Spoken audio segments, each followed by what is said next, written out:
আজকে এক দিদিভাই আর দিদিভাইয়ের মেয়ে এসছে, কোথা থেকে এসছে আমি আজকে পুচকির রিভিউ নেবো। আমি আজকে দিদির রিভিউ নেব না, পুচকির একটু আবদার ছিল তার মুখটা দেখানোর।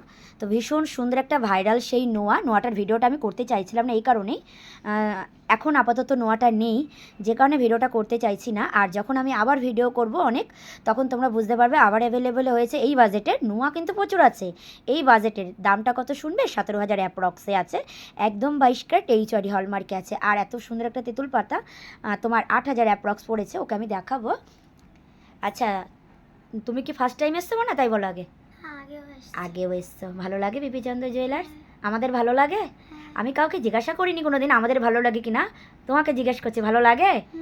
আচ্ছা, তো কোথা থেকে এসছো? কোন ক্লাসে পড়ো? 3।